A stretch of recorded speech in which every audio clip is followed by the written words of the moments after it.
Hello mga Gemini! Welcome back to Kataos Intuition.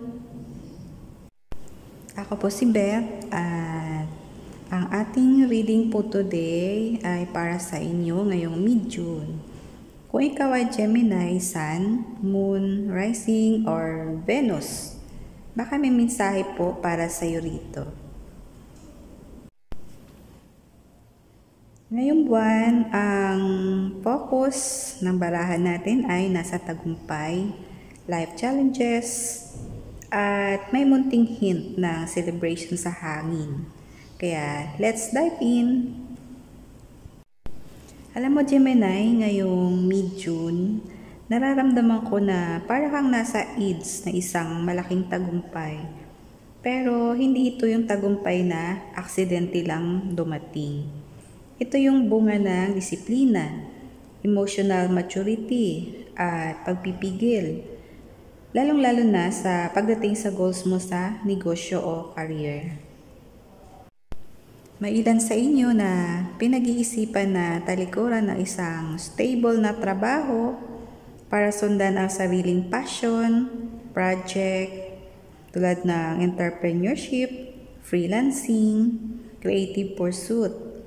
Ang advice ng baraha po natin ay huwag kayong matakot sa transition. Kung matagal mo na itong inaasam, baka ito na ang tamang panahon. Feeling ko, matagal mo na rin tong tinatrabaho. At kahit hindi ka laging vocal, alam kong matagal ka nang may vision sa sarili mong tagumpay. Yung iba sa inyo, nagbubuo ng sariling negosyo, o may tinatapos na project na matagal nang nasa plano. Pero hindi ko rin po pinapalampas na may party sa inyo na pagod. Hindi sa katawan, kundi sa isip. Madalas ka bang ginagabi sa kaiisip? Nai-stress? Minsan sa dami na responsibility at pakiramdam mo minsan, ikaw na lang ang may pakialam. Alam mo Gemini, valid yan. Hindi ka mahina. Matatag ka. Pero kahit ang malalakas, kailangan din ng pahinga. May mga gabi na parang ikaw lang ang nakakaintindi sa sarili mong bigat. Pero dahil tahimik ka, hindi ibig sabihin ay hindi mo na kailangan ng koneksyon. Ang maturity mo ngayon ay bunga ng mga pain na kinimkim mo noon. Ngayon, kung nasa punto ka ng pagpapasya, kung may kailangan kang bitawan o panindigan, tandaan mo to. Huwag hayaang matalo ng takot ang karunungan mo. May bahagi ng reading na nagsasabing kailangan mong tumingin sa bigger picture. Minsan, ang best decision ay hindi laging pinaka-komportableng gawin, pero ito ang tama para sa long-term success. At ito pa, may mga posibilidad ng pakikipag-collaborate o may taong lalapit na handang tumulong o sumuporta sa iyo. Hindi ka nag-iisa, kahit pa madalas mong isipin na ikaw ang kailangang umako ng lahat.